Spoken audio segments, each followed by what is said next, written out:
Hepimizin bildiği gibi 6 Şubat'ta yaşadığımız büyük deprem sonrasında Şubat sonu, Mart başı gibi bir de şap hastalığıyla karşılaştık Türkiye'de. Hemen kısa sürede aslında çok da sevindirici bir olay da şekillendi. Şap Enstitüsü'nde SAT-2 virüsüne karşı şap aşısı geliştirildi. Aşı uygulanmaya başlandı. Bu esnada da Türkiye'deki bütün hayvan pazarları kapatıldı. Hayvan hareketleri engellenmeye çalışıldı. Çünkü hayvanlar arasında bulaşıcı bir hastalık, şap hastalığı. Şimdi tam da Kurban Bayramı arifesindeyiz. Doğal olarak artık kurbanlıkların illere nakli gerekiyor.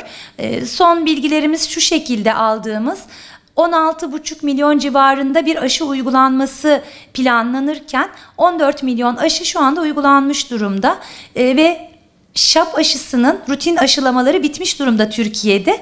Ancak SAT-2 virüsüne karşı aşılamalar hala devam ediyor.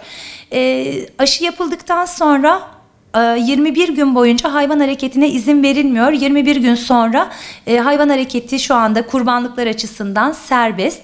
İl giriş çıkışlarında kontroller yapılacak bundan sonraki süre içinde. Çünkü SAT-2 virüsüne karşı aşılanmamış hayvanların iller arası nakline izin verilmeyecek.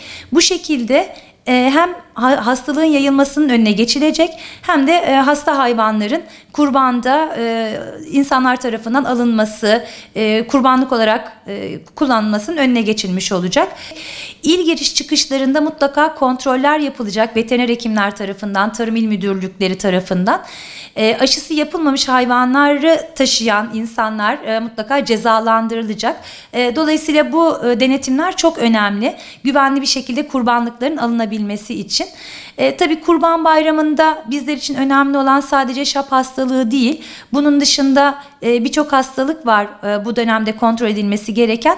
Ben halkımızı buradan özellikle uyarmak istiyorum.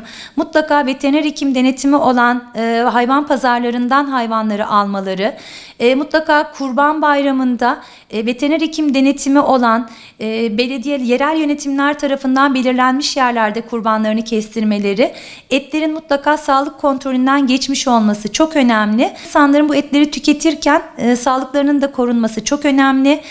Kurban kesiminden sonraki çevre sağlığı atıklar açısından çok önemli. Kurban Bayramı bu açıdan çok önemli. Sağlıklı beslenmenin, sağlıklı etin, güvenli etin sofralara gelmesi çok önemli. Damızlıkların korunması açısından bazı illerde hala hayvan pazarlarının açılmadığını biliyoruz. Yetiştiricilere tabii bu açıdan büyük görev düşüyor. Hastalık çok bulaşıcı.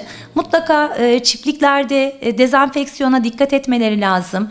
Hastalıklı bölgelerden hayvanlarını uzak tutması gerekli yetiştiricilerin ve SAT-2 virüsüne karşı aşılanmış olması gerekiyor hayvanların.